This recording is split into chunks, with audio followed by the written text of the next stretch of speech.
Om Swastiastu, warganet yang budiman dimanapun berada. Salam Rahajeng Rahayu, selalu dalam tuntunan dan lindungan Tuhan Yang Maha Kuasa. Salam kebajikan, namo budaya, dan salam sejahtera buat kita semua. Warganet yang berbahagia, kali ini saya akan membacakan kembali tentang bab dalam berjudul Ide Dalam Tarukan. Adik ide dalam samprangan bernama Ide Dewa Tarukan yang selama ini telah berkeraton di daerah Pejeng Gianyar dengan gelar Ide Dalam Tarukan. Beliau adalah keturunan atau undak kedua dari Ide Dalam Sri Aji Kresna Kepakisan. Walaupun beliau beristana di Pejeng, jauh dari pusat kerajaan, tetapi beliau mengetahui keadaan dan situasi yang terjadi di Samprangan. Telah didengar bahwa Ide Dalam Samprangan sering mengecewakan para menteri karena tidak bisa menghadap Baginda Raja. Ide Dalam Tarukan berkeinginan mengatasi keadaan ini dengan mengutus anak angkat beliau yang bernama Kuda Penandang Kajar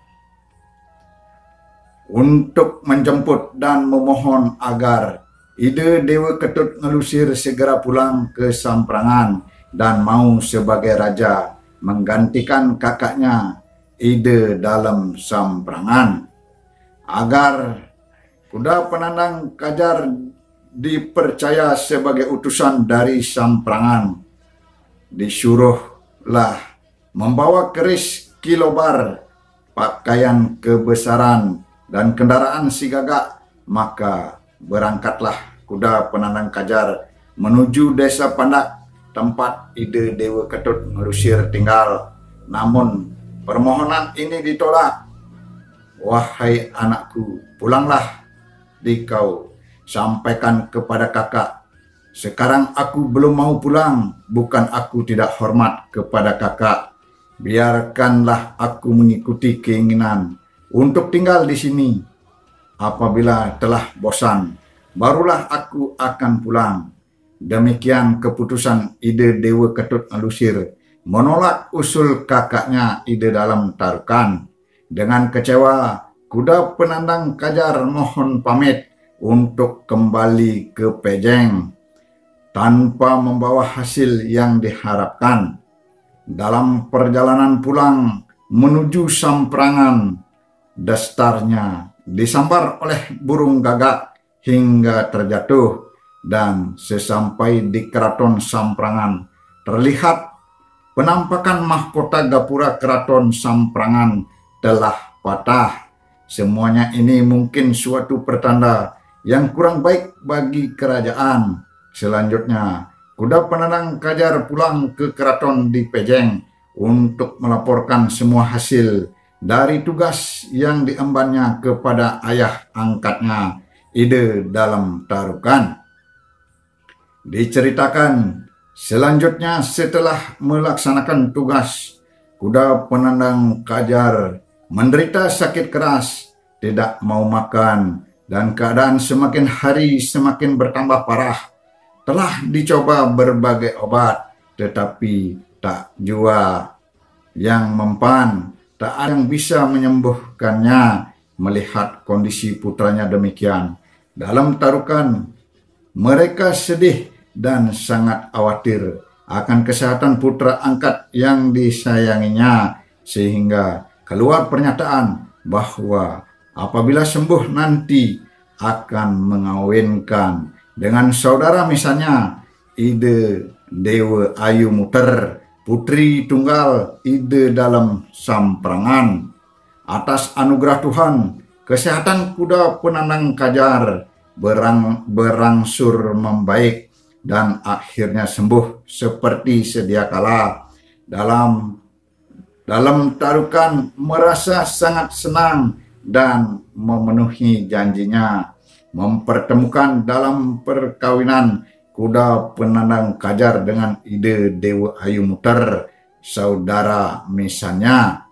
Perkawinan ini tidak diketahui dan belum mendapatkan persetujuan oleh Ide Dalam Samprangan. Ide Dalam menjadi murka.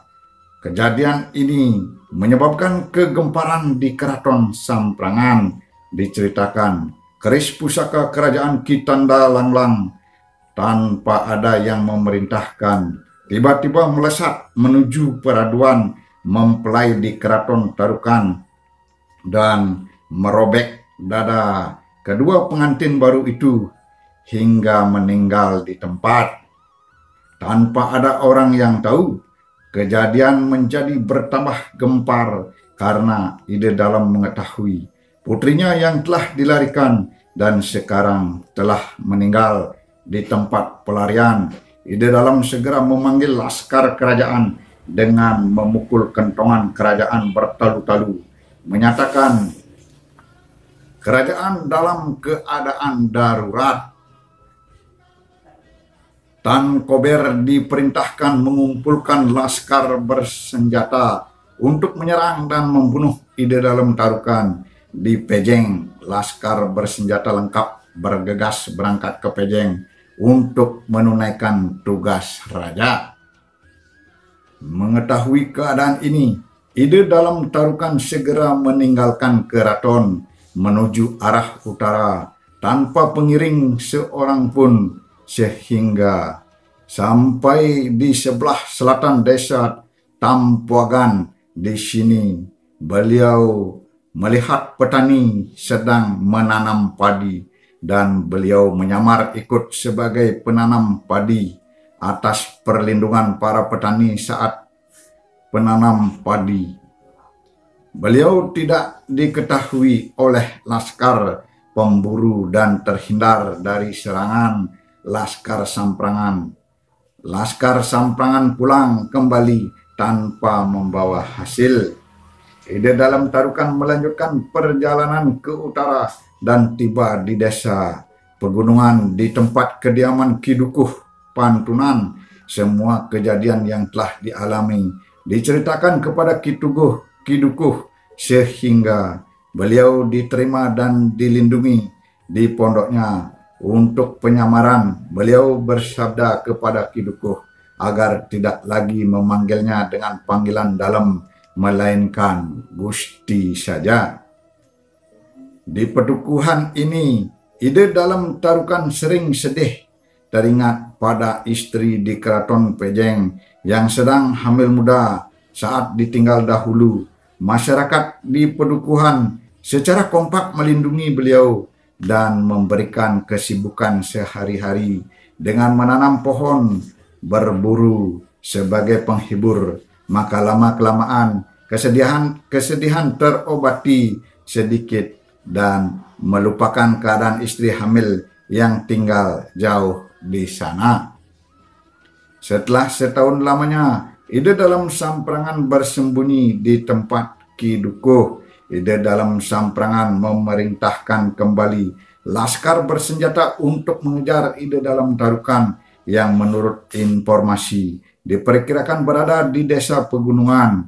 Dalam pengejaran ini, Dalam Tarukan melarikan diri lagi dan bersembunyi di bawah pepohonan, rumpun jelai dan jali yang tumbuh rimbun. Di sana bertengger 4 burung perkutut dan burung puyuh yang sedang mencari makan sambil berbunyi. Para laskar yang mengejar Dalam Tarukan tidak memeriksa tempat tersebut karena memperkirakan tidak mungkin ada orang di tempat yang ada burung berkicau.